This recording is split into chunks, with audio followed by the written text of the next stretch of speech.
오늘 우리에게 주시는 하나님의 말씀 역대상 29장 10절부터 14절까지 말씀입니다. 역대상 29장 10절부터 14절까지 말씀. 저와 함께 한 절씩 교독하시겠습니다. 다윗이 온 회중 앞에서 여호와를 송축하여 이르되 우리 조상 이스라엘의 하나님 여호와여, 주는 영원부터 영원까지 송축을 받으시옵소서. 여호와여, 위대하심과 권능과 영광과 승리와 위엄이 다 주께 속하였사오니 천지에 있는 것이 다 주의 것이로소이다. 여호와여, 주권도 주께 속하였사오니 주는 높으사 만물의 머리이심이니이다. 부와 귀가 주께로 말미암고 또 주는 만물의 주제가 되사 손에 권세와 능력이 있사오니 모든 사람을 크게 하심과 강하게 하심이 주의 손에 있나이다. 우리 하나님이여, 이제 우리가 주께 감사하며 주의 영화로운 이름을 찬양하나이다. 아멘. 14절 함께 읽겠습니다. 나와 내 백성이 무엇이기에 이처럼 즐거운 마음으로 드릴 힘이 있었나이까? 모든 것이 주께로 말미암았사오니 우리가 주의 손에서 받은 것으로 주께 드렸을 뿐이니이다. 아멘. 재물의 복을 구하는 기도라는 제목으로 하나님의 말씀 선포하겠습니다. 무슨 나라가 이렇게 어지러운데 무슨 재물의 복을 구하는 기도를 하냐라고 생각하시는 분들도 계실 텐데, 참고로 지금 우리 교회 예배는 전부 유튜브로 실시간 생중계되고 있다는 점을 말씀드리고요. 자, 이번에 좀 사회적 혼란이 있으니까 아시는 분들은 아시겠지만 주가가 뚝 떨어지고 환율이 쫙 올라갔습니다. 외국인들은 우리나라에서 돈을 빼가고 있고, 그리고 또 심지어 영국 같은 경우는 한국은 현재 여행 위험 국가다라고 지정하기까지 했죠.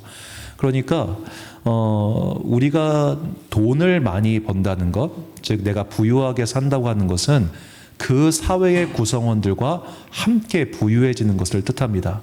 예를 들어 나라가 엄청 가난한데 나 혼자 잘 먹고 잘 살고 있다? 그는 독재자입니다. 그는 부패한 사람입니다. 그러지 않는 한 우리가 주님 저에게 재물의 복을 주옵소서, 주님 나 돈 좀 주세요, 솔직한 말로 그런 기도를 드린다고 하는 것은 결국 사회 전체가 골고루 함께 잘 살 때 그런 복도 나에게 같이 오는 거예요. 우리가 기도를 할 때 주님 저 인간보다 돈 많이 벌게 해주세요, 저 인간보다 잘 살게 해주세요, 그런 식으로 기도 안 하잖아요. 그냥 하루하루가 팍팍하고 힘드니 주님 내가 정말 이것 좀 할 수 있게 돈 좀 주세요. 우리가 솔직한 기도 제목 아니겠습니까? 우리가 그것을 할 수 있는 돈을 달라고 하는 기도는 결국 이 사회가 함께 더불어 잘 살게 해달라는 그 마음 또한 내포되어 있는 겁니다. 그런 결과가 있을 때 우리에게 그런 것이 함께 오는 거기 때문이에요. 그래서 돈 달라고 하는 기도는 결코 이기적이거나 천박한 기도가 아닙니다. 자, 그런데 우리는 돈 달라는 이 솔직한 기도를 하는 걸 살짝 꺼려하는 게 있어요. 그 이유는 여러 가지가 있는데, 먼저 신약 성경의 여러 가지 말씀 때문이기도 합니다. 우리가 재물이라는 단어를 우리말 성경에서 검색해 보면 신약 성경에서 22번 나옵니다. 그런데 그 22번이 모두 다 부정적인 의미로 사용되었습니다. 그러니까 신약 성경은 기본적으로 돈, 니꼬르 별로 안 좋은 거예요. 신약 성경은 기본적으로. 그래서 항상 하는 말이 돈은 만악의 근원, 혹은 죄의 근원. 너희는 재물을 너무 사랑하지 마. 재물 다 없어지는 거야. 이런 말씀이 많이 나오죠. 특히 대표적인 거 야고보서 5장 1절과 3절 말씀을 제가 읽어드리겠습니다. 들으라 부한자들아, 너희에게 임할 고생으로 말미암아 울고 통곡하라. 너희 금과 은은 녹이 슬었으니 이 녹이 너희에게 증거가 되며 불같이 너희 살을 먹으리라. 너희가 말세에 재물을 쌓았도다. 자, 말세에 재물을 쌓았도다. 이 말씀이 중요합니다. 즉 신약 성경 시대 사람들은 어떤 마음을 가지고 있었냐면 곧 예수님께서 오실 것이다 라고 생각하고 있었어요. 그런데 예수님이 더디 오셨잖아요. 자, 예수님이 곧 자기들이 살아있을 동안 예수님께서 재림하신다고 생각했으니 그때 나는 예수님 오던 말든 돈 열심히 벌 거야, 이런 사람들이 얼마나 이상하게 보였겠어요. 얼마나 믿음이 없이 보였겠어요. 그러다가 보니까 세월이 많이 흘렀어요. 그래서 교회가 당황합니다. 안 오시네? 계속 안 오시는 거예요. 안 오시는 채로 세월이 흘러가면서 이제 교회의 어떤 설교가들 혹은 신학자들은 신약에 나와 있는 이 재물에 대한 말씀만으로는 오늘을 살아가는 사람들에게 유용하지 못하겠다라고 생각을 하면서 구약 성경을 보기 시작합니다.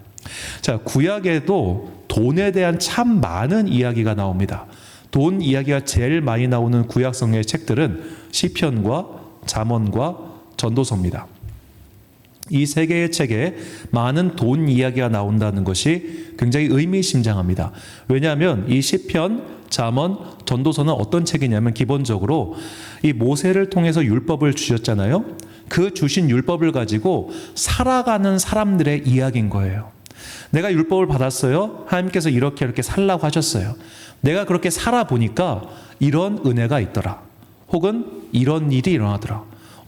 대표적으로 말씀에서는 분명히 하나님께서 하나님의 일을 열심히 하는 자에게 복을 주시고 하나님의 일을 안 하는 자들, 하나님을 무시하는 자들에게 벌을 주신다고 하셨는데 나쁜 놈이 잘 살고 있네? 이 사람은 착한 사람인데 어려움을 겪네? 그런 이야기들이 이 시편과 잠언과 전도서에 집중적으로 등장하죠. 그러니까 말씀을 가지고 현실을 살아가는 사람들의 기도, 현실을 살아갔던 사람들의 경험담, 그 고백이 담겨있는 책들이 시편, 잠언, 전도서라는 겁니다. 그래서 재물 이야기가 여기서 제일 많이 나오는 겁니다. 왜냐? 우리가 가난해도 복음만 가지고 기뻐하고 가난해도 나는 천국 가서 천국에서 주님께서 나에게 모든 것을 보상해 다 주실 거야 라는 마음을 가지고 하루하루를 삼각김밥 하나 먹고 버틸 수 있고 하루하루를 그 추위에 벌벌 떨면서 달달달달 옷 한 번 입고 1년을 버틸 수 있으면 그렇게 살 수 있겠죠. 이런 삶을 우리가 안빈낙도라고 합니다. 그런데 그런 안빈낙도할 수 있는 삶의 수준을 믿음의 수준을 가진 사람은 10,000명 중 1명도 안 될 거예요. 자, 이게 중국의 성인 중에 공자라는 사람이 있죠. 이 공자에게는 여러 명의 제자가 있었는데 그중 안회라고 하는 제자가 있었습니다. 이 안회라고 하는 사람이 안빈낙도했다고 해서 공자의 제자 중에 가장 유명해요. 바꿔 말하면 공자 본인부터 포함해서 그 수많은 제자들 중에 안빈낙도했던 사람은 한 명도 없어요. 자, 우리가 가난해도 행복하고 가난해도 즐거울 수 있다는 건 정말 성인 프란체스코 같은 사람들, 그런 매우 특별한 사람들에게나 가능한 일이지, 현실에서 자녀를 키워야 되고 가정을 건사해야 되고 오늘 하루하루를 힘겹게 살아가는 사람들에게는 뭐가 필요하냐? 돈이 필요하다는 거예요. 돈이. 그래서 우리는 당당하게 하나님께 구해야 됩니다. 주님, 나 돈 없어요. 돈 주세요. 라고 말이죠. 자, 제가 재미있는 통계 자료를 발견했어요. 우리나라 2024년도 중위소득이란 1등부터 100등까지 딱 줄을 세워놨을 때 50등 하는 사람의 소득이 얼마냐라는 겁니다. 그걸 중위소득이라고 하는데 이 중위소득이 월 609만 원이에요. 즉 우리나라에서 벌이가 중간인 사람은 월 609만 원을 받고 있다는 거예요. 근데 월 609만 원을 받으려면 연봉이 얼마여야 되느냐? 9,300만 원이어야 됩니다. 왜냐하면 실수령이 월 603만 원이고 세금 공제액이 약 171만 원이기 때문이에요. 자, 그런데 연봉 9,300만 원에 가까운, 즉 우리나라 연봉 1억 원 이상의 사람들은 전체의 6%밖에 되지 않습니다. 그러면 어떻게 저 중위소득이 609만 원이냐? 두 사람이 같이 벌고 있다는 소리잖아요. 자, 우리나라의 약 90%의 가정은 두 사람이 함께 벌어야 가운데 먹고 살만하다는 겁니다. 월 600만 원 하면은 우와 진짜 많이 버는 거다라고 생각하겠지만, 예를 들어 부부가 자기 소유의 집이 아닐 경우 집에 관련돼서 달마다 얼마가 나가겠습니까? 애가 둘입니다. 학원 2과목씩 보낸다고 생각해 보세요. 그러면 대충 하면은 한 30만 원 가정했을 때 월 120이 그냥 학원비로 쭉쭉쭉 나가요. 그것만 나가겠습니까? 그러니까 월 600만 원이라고 하는 그 가정의 소득이 그리 큰 게 아니에요. 자녀 둘을 키운다고 가정할 때 정말로 슝슝슝 하고 나가는 게 돈입니다. 그래서 바꿔 말하자면 우리나라에서 연봉 1억 원 이상을 받는 사람이 약 7%라고 가정할 때 나머지 93%는 오늘도 돈을 벌기 위해 아등바등 살아가고 있다는 뜻입니다. 즉 여기 계신 모든 분들은 다 돈 달라고 기도해야 되는 사람들입니다. 왜? 여러분들은 돈이 없거든요. 솔직한 말로. 여기 월 600만 원 번 사람 누가 있습니까? 없습니다. 다 가난합니다. 다 돈 없습니다. 그래서 제가 이 통계를 보면서 두 가지 생각이 들었어요. 요즘 뭐 이제 젊은 여성분들이 어떤 남편감 고를 때 연봉 1억 원 이상, 그리고 집이 있고 뭐 이런 사람을 고른다고들 하잖아요. 그게 되게 사실은 현명한 거예요. 왜냐하면 제가 지금까지 뭐 많은 성도님들을 뵀을 때 집안이 행복한 사람들, 집안이 평안한 사람들은 어떤 사람들이냐면은 맞벌이 하는 사람들이 평안한 경우가 별로 없어요. 둘 다 피곤하니까 둘 다 짜증나잖아요. 남편이 혼자 벌고 부인분께서는 집에 계시면서 아이들을 케어하고 그리고 가사노동하는 이런 집이 대부분 평안해요. 바꿔 말하면 이런 삶을 살 수 있으려면 남편이 돈을 많이 벌어야 되잖아요. 그러니까 여성분들께서 본능적으로 아는 거예요. 이런 통계 자료에 근거해서가 아니라 우리 남편이 연봉이 1억 원 돼야 세금 떼고 뭐 해고 내가 애들 키우고 집 돌보고 이래야 행복하게 살 수 있구나 라는 거를 알다 보니까 그런 사람들을 원하는 거죠. 그런데 그런 사람은 전체 인구의 6%밖에 되지 않는다. 그러니까 나머지는 다 어렵고 힘든 삶을 살 수밖에 없는 것이 통계적인 현실이라는 겁니다. 자, 이런 말을 하면 우린 이렇게, 어떤 분은 이렇게 이해할 수도 있을 겁니다. 아니, 저 제3세계 국가들, 어려운 나라 사람들 봐봐. 걔네들 살고 있는 거 보면 우린 너무 받은 게 많잖아. 물론 맞는 말씀입니다. 그런데요, 예를 들어 뉴욕 같은 도시에서는 직장인들이 연봉이 1억을 넘지 않으면 그 회사 안 다닌답니다. 왜냐하면 월세 자체를 감당할 수가 없어서 그렇대요. 우리나라에서 산다고 하는 것은 이 정도 돈이 필요한 겁니다. 여기 옆에 우리 두부집 하나 생겼는데 12,000원이에요. 한 끼 먹으려면 12,000원. 자, 그렇게 하면은 한 달에 내가 저거 하나씩만 먹고 사면은 식비가 얼마나 되겠습니까? 그러니까 기본적으로 우리가 살기 위해서는, 더구나 사회적 생활을 하기 위해서는 돈이 필요해요. 돈이 없으면 고생합니다. 자, 잠언에 이 돈이 없는 상황에 대해서 너무너무 그 적나라한 말씀이 나옵니다. 잠언 19장 4절과 7절 말씀. 자, 재물은 많은 친구를 더하게 하나 가난한즉 친구가 끊어지느니라. 가난한 자는 그의 형제들에게도 미움을 받거든 하물며 친구야 그를 멀리하지 아니하겠느냐. 따라가며 말하려 할지라도 그들이 없어졌으리라. 자, 가난한즉 친구가 끊어지고요. 가난하니까 형제들도 외면한다고 합니다. 제가 봤을 때 보통 이제 그 형제분들이 많은 경우 어떤 집안이 화목하냐? 장남이 제일 성공해야 행복해요. 장남이 제일 성공하면은 나머지 동생들도 좀 돌봐주고 해가지고 집안 전체가 조용해요. 제가 그런 집을 여러 봤어요. 그런데 중간이나 막내가 성공하잖아요. 집안이 좀 이상해져요. 분위기가 애매해. 명절 때마다 잘 모이기도 좀 낯뜨겁고. 자, 돈이 많으면 사실 우리가 솔직한 말로 인생의 많은 문제가 해결돼요. 반대로 돈이 없으면 참 우리가 곤고해요. 돈 없어서 고생해 보신 분들은 알 거예요. 정말 속된 말로 마음이 상하고 힘겨운 일들이 너무 많아요. 자, 이런 경우 우리가 이런 삶의 현실적인 문제 앞에서 오늘 다윗이 이 성전을 준비해서 이 모든 재물을 모았잖아요. 이제 솔로몬이 지을 수 있도록 그러면서 드렸던 기도의 이 문장을 보겠습니다. 본문 12절과 14절 말씀을 제가 읽어드리겠습니다. 부와 귀가 주께로 말미암고 또 주는 만물의 주제가 되사 손에 권세와 능력이 있사오니 모든 사람을 크게 하심과 강하게 하심이 주의 손에 있나이다. 나와 내 백성이 무엇이기에 이처럼 즐거운 마음으로 드릴 힘이 있었나이까. 모든 것이 주께로 말미암았사오니 우리가 주의 손에서 받은 것으로 주께 드렸을 뿐이니이다. 아멘. 자, 부와 귀가 주께로 말미암고 모든 사람을 크게 하심과 강하게 하심이 주님께 있다. 즉 주님께서는 우리를 부유하게도 하실 수도 있고 가난하게도 하실 수 있는, 즉 진창에 빠진 내 인생을 건지실 수도 있고 저 높이 교만한 자리에 올라가 있는 나의 인생을 끌어내리실 수도 있는 능력 있는 하나님이라는 거예요. 그분이 바로 우리가 아버지 하나님이라고 고백하는 분이며 바로 우리가 믿고 기도하는 분이라는 겁니다. 즉 우리가 다윗의 이 고백을 통하여 깨달을 수 있는 게 뭐냐? 돈이 없다면 하나님께 기도하라는 거예요. 내 인생에 문제가 있다면 하나님께 기도하라는 거예요. 왜? 그분에게는 그 문제를 해결하실 수 있는 권능이 있으니까. 근데 왜 안 합니까? 믿음이 없기 때문이에요. 경험이 없기 때문이에요. 내가 내 삶의 문제를 두고 기도해서 해결받은 경험이 있을 때 우리는 그 문제에 대해서 용기를 갖게 됩니다. 깨달음을 얻게 됩니다. 그런데 그런 경험이 없으니까 문제가 생기면은 휘리릭, 문제가 생기면 휘리릭, 그리고 문제가 건건이마다 생길 때마다 그 건건이 가지고 넘어져요. 돈 문제가 넘어가면 건강 문제 때문에 넘어지고요. 자녀 문제가 넘어가면 그 다음에 다른 문제 때문에 넘어지고요. 믿음이 약해서인 거예요.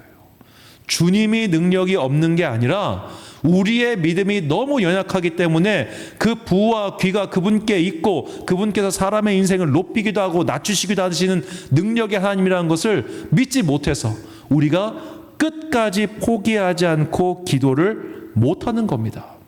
그래서 우리가 이렇게 부유함을 얻기 위해서 내 삶의 문제를 해결받기 위해서 포기하지 않고 기도하는 이 믿음의 자세가 반드시 필요한 것이죠. 자, 그렇다면 우리가 그렇게 포기하지 않는 믿음의 자세를 가지고 열심히 기도만 하면 돈이 생깁니까? 자, 잠언은 또 우리에게 지혜로운 말씀을 가르쳐 줍니다. 잠언 8장 18절과 20절과 21절 말씀. 부귀가 내게 있고 장구한 재물과 공의도 그러하니라. 나는 정의로운 길로 행하며 공의로운 길 가운데로 다니나니 이는 나를 사랑하는 자가 재물을 얻어서 그 곳간에 채우게 하려 함이니라. 아멘. 자, 하나님께서 말씀하세요. 돈 나한테 있어. 다 있어. 그런데 나는 어떤 길을 다니고 있냐? 정의로운 길, 공의로운 길로 다니고 있어. 너희가 이 길을 따라와야 내가 이걸 너희에게 줄 거야 라고 말씀하고 계시는 거예요. 자, 그래서 우리는 이 두 가지를 꼭 기억하고 있어야 돼요. 우리가 돈 달라는 기도를 드릴 때 뭘 기억하고 있어야 되냐? 첫 번째로 나는 하나님을 사랑하기에 삶에 필요한 돈을 구하고 있는가? 아니면 삶에 필요한 돈을 구하기 위해 하나님을 사랑하는 척하고 있는가? 그리고 나는 이 돈을 얻기 위해서 충분한 노력을 하고 있는가라고 말이죠. 자, 우리가 기도에 대해서 오해하고 있는 것 중 하나, 특히 이제 믿음의 초신자들이 많이 오해하고 있는 것 중 하나가 나는 아무것도 안 해. 그런데 기도만 하면 모든 것이 이루어질다고 생각하는 것은 그건 무당의 주술과 하등 다를 것이 없습니다. 오늘날 사람들이 왜 무당을 찾아가겠습니까? 무당을 찾아가면 부적이니까 부적을 얻거나 그 사람이 구슬을 해주면은 문제가 해결된다고 믿잖아요.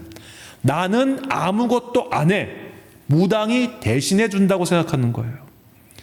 기독교의 믿음은 이런 게 아닙니다. 하나님께서는 우리가 책임 있는 인생을 살기를 바라세요. 우리가 정말 중요한 게 신앙생활 중요한 것, 우리가 그리스도의 장성한 분량에 자라야 된다. 그 목표가 있습니다. 그리스도의 장성한 분량이란 우리가 더 이상 어린아이같이 생각하지 않고 장성한 자로서 생각하고 결단하고 행동하는 걸 요구하시는 거예요. 어느 부모가 내 새끼 이쁘죠? 내 새끼가 나이 40대도 50대도 엄마 하면 누가 좋아하겠어요? 자녀가 자녀의 그 성인된 삶을 살아가길 바라지 않겠습니까? 하나님께서도 마찬가지라는 거예요. 우리가 이제는 당신의 자녀로서 그 자녀의 신분을 회복해서 자녀다운 삶을 살기를 바라세요.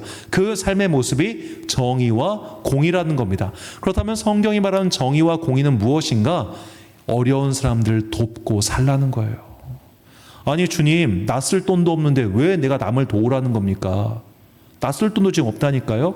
너희가 아무리 가난해도 네가 가난할지라도 그 최소한의 수입이 있는데 그 최소한의 수입이 누구한테서 온 것이냐? 내가 준 거잖아. 그리고 나는 항상 너에게 명령하지 너의 주변에 있는 가난한 자를 도우라 라고 말이죠. 자, 우리가 이렇게 내 주변에 있는 사람들, 물론 가난한 사람들 가가지고 야, 너 가난하냐? 아유, 돈도 없어가지고 자, 가져. 이거는 그 사람에 대한 모욕이죠. 그렇게 하라는 게 아닙니다. 어려운 자가 있을 때 그의 어려움을 긍휼의 눈을 가지고 바라보라는 거예요. 그리고 따뜻한 말 한마디, 그게 얼마나 큰 힘이 되는지 모릅니다. 우리가 사실 말이라는 게 참 그래요. 말 한마디에 사람도 없고요. 말 한마디에 영혼이 쪼개지기도 합니다. 그 마음 깊숙한 곳에 박힌 말의 비수의 힘을 느껴보신 분들은 아실 거예요. 아, 말 한마디가 내 영혼을요, 저 바닥 진창으로 끌어내려요. 진짜. 그때 경험하면 정말 다시는 하고 싶지 않은 경험이죠. 그 말 한마디의 힘이 누군가를 살리기도 하고 죽이기도 합니다. 그렇다면 내 주변 사람들에게 사랑의 마음을 가지고 친절하게 말하고 그를 도와주고 그를 위해서 기도해주는 그 선한 마음, 이것도 가난한 사람을 돕는 거예요. 심령이 가난한 건 가난한 거 아니겠습니까? 우리가 그렇게 하나님의 마음을 품고 하나님께서 가시는 길을 따라갈 때 너희에게 재물을 주겠다는 거예요. 물론 전도서에 보면은 그래도 재물을 얻지 못하는 사람도 있어요. 우리가 의롭게 산다고 해서 반드시 하나님께서 재물을 주시는 건 아니에요. 왜냐? 저 같은 사람 같은 경우는 만약에 저에게 많은 돈을 주신다면 제가 이렇게 열심히 목회를 하겠습니까? 다른 거 하겠지? 자, 어떤 사람에게는 재물이 영혼의 독일 수도 있어요. 그래서 그런 분들에게는 일부러 조금 어렵게 하셔요.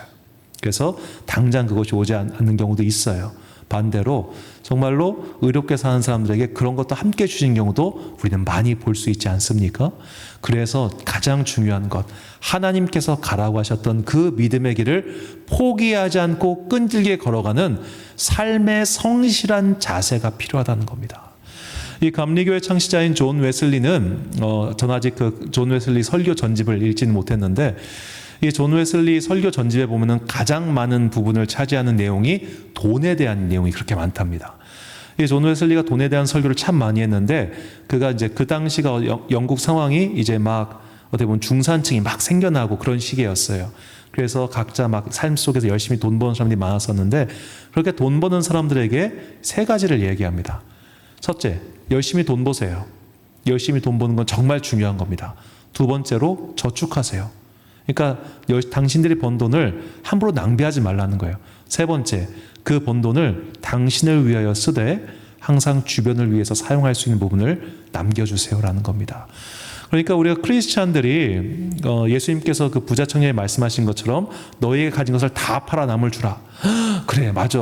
이제 우리 집도 팔아버리고 이 내 자가 소유집, 나는 월세 갈게, 난 반지하러 갈게, 이 모든 걸 다 주님께 바치겠어. 이런 건 하지 마세요. 주님 그런 거 기뻐하지 않으세요.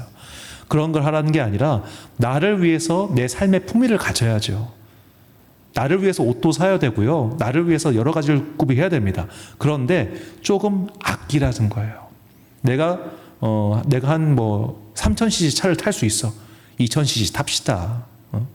내가 난 벤츠 탈 수 있어. 그냥 제네시스로 줄이자고요. 그런 식으로 내가 이거를 할 수 있지만 그리스도인답게 요거까지 낮추는 거예요. 그렇게 하고 그 나머지 것으로 남을 돕는 삶. 이게 건강한 크리스찬의 삶이라는 겁니다. 열심히 벌고 남을 위해 쓰자. 우리가 이것을 노력하지 않은 채 나는 열심히 벌 마음이 없어. 그런데 주님, 나 돈만 주시면요, 내가 이거 할게요.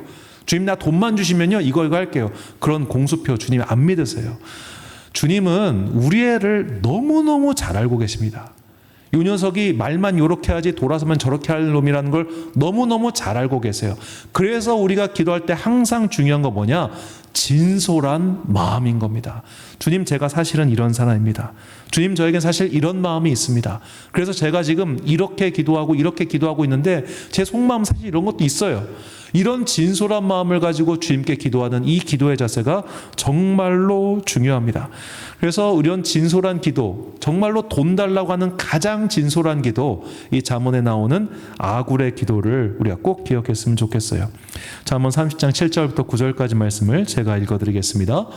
내가 두 가지 일을 주께 구하였사오니 내가 죽기 전에 내게 거절하지 마시옵소서. 곧 헛된 것과 거짓말을 내게서 멀리하옵시며 나를 가난하게도 마옵시고 부하게도 마옵시고 오직 필요한 양식으로 나를 먹이시옵소서. 혹 내가 배불러서 하나님을 모른다, 여호와가 누구냐 할까오며 혹 내가 가난하여 도둑질하고 내 하나님의 이름을 욕되게 할까 두려워함이니이다. 아멘. 우리 돈 달라고 기도합시다. 많이 기도하십시오. 왜냐? 우리가 너무 비루하게 살면요, 안 믿는 사람들이 손가락질해요. 안 믿는 사람들이 비웃습니다. 아니, 쟤는 일요일마다 교회 가더니 그리고 그렇게들 욕하잖아요. 헌금하는 거 가지고. 제가 한 유튜브에서 한 어느 경제 전문 프로를 보는데 그 패널들이 이제 그게 좀 다양한 분야를 다루다 보니까 어느 신학교 교수를 모시고 패널을 하는데 되게 의아하게 물어보는 게 11조를 하는 사람이 있다면서요? 수입의 10분의 1을 교회에 낸다고요? 왜요? 이러는 거예요. 세상 사람들이 볼 때 11조 하는 우리는 아까 우리 보셨잖아요. 세금 떼고 뭐 소득세 떼고 뭐 국민연금 떼고 건강보험 떼고 하면은 사실상 내 월급의 10% 이상은 이미 국가가 가져갔어요. 그런데 거기서 또 10%를 교회에 낸다? 이거는 일반인들은 도저히 이해할 수 없는 일이에요. 바꿔 말하면 11조 하는 사람들은 진짜 믿음이 대단한 겁니다. 어떤 요새 이제 목사님들 만나면 요새 교인들은 11조를 안 해 이런 말씀을 하시는데 천만에요. 세금 내서 11조 할 돈이 없는 거예요. 지금 우리는 솔직히 가난하다고 가난해요. 이렇게 가난하니까 우리가 돈 달라고 기도해야 되는 거예요. 주님 나 진짜 죽겠어요. 나 정말 힘들어요. 그런데 주님 당신의 아들인 내가 당신의 딸인 내가 이렇게 돈 없이 비루하게 살면 당신께 무슨 영광이 되겠습니까? 그러니 주님 돈 주세요. 내 삶을 회복시켜 주세요. 그래서 믿지 않는 저들이 저 집이 그래도 끝까지 예수 믿고 버티니까 저렇게 살아나는구나.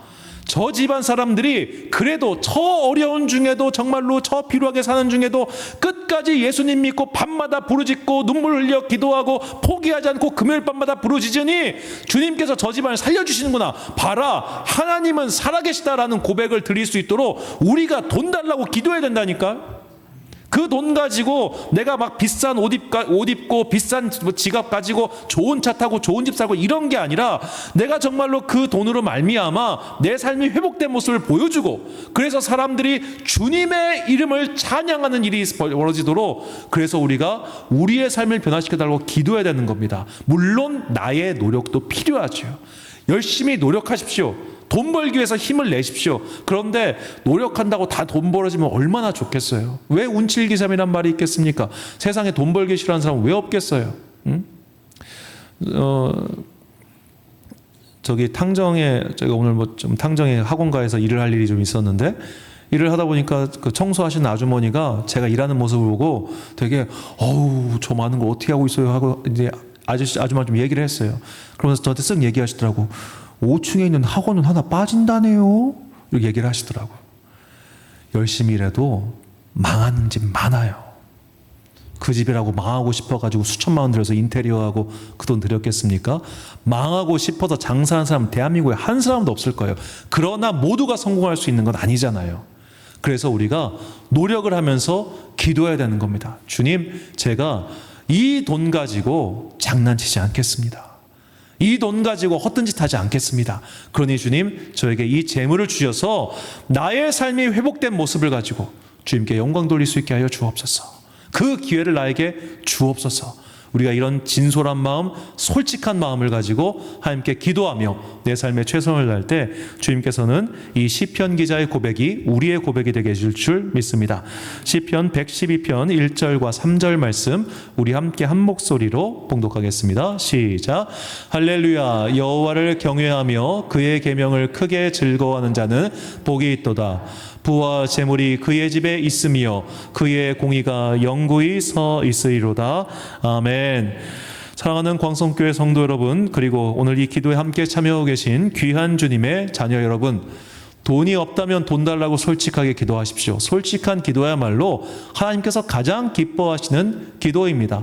우리가 그런 솔직한 마음을 가지고 주님께 기도를 드릴 때 주님께서는 분명히 우리에게 깨닫게 해주세요. 너는 지금 이렇게 솔직하게 나에게 기도하고 있지만 너 이것이 부족해. 너 지금까지 이렇게 해왔잖아. 나의 잘못과 허물을 깨닫게 하시고 거기서 돌이키게 하십니다. 이게 성령님께서 하시는 일이에요. 성령님은 우리로 하여금 깨닫게 하시고 회개하게 하시고 돌이키게 하시고 그리하여 나의 삶이 하나님께서 원하시는 그 정의로운 삶, 공의로운 삶으로 가게끔 인도해 주시는 영이십니다. 이 성령님 앞에서 진솔하게 기도할 때 우리는 비로소 내 삶에 이게 문제였구나. 내가 이것을 고쳐야겠구나. 하나님께서 나에게 그동안 복을 주시기를 원하셨는데 이것 때문에 복이 막혀 있었구나 라는 걸 깨닫게 해주세요. 우리가 이 시간 함께 기도합시다. 주님, 내 삶에 여러 가지 문제가 있고, 그리고 그 사실 여러 가지 문제를 해결하는 가장 편한 방법이, 가장 확실한 방법이 바로 돈입니다. 주님, 지금 제가 돈이 너무 없습니다. 그런데 주님, 내가 너무 돈이 없어서 주님께 누가 된다면 뭐가 그리 좋겠습니까? 그러니 주님, 제 삶을 회복시켜 주옵소서. 특별히 이 시간 건강의 문제로 기도하시는 분도 마찬가지입니다. 주님, 교회 다닌다는 내가, 하나님께 날마다 기도한다는 내가 맨날 몸이 아파서 빌빌빌 거리면서 아파요 주님, 아파요 주님 이러면 누가 그거 갖고 영광을 받겠냐고요. 주님, 저에게 기도할 수 있는 건강을 회복시켜 주옵소서. 내가 무릎에 힘이 있고 허리에 힘이 있고 아직 나의 마음과 정신이 온전할 때 힘써 기도하겠습니다. 내 생명 마칠 때까지 내가 주의 전에 나와서 기도하겠사오니 주여 나에게 건강을 주옵소서. 주의 전에 나와서 기도할 수 있는 건강을 주옵소서. 여러 가지 삶의 문제와 어려운 일들이 있지만 그 부족한 것들을 해결하신 주님께 오늘 이 시간 우리 함께 찬양하며 기도하겠습니다. 아무것도 두려워 말라 함께 찬양하겠습니다.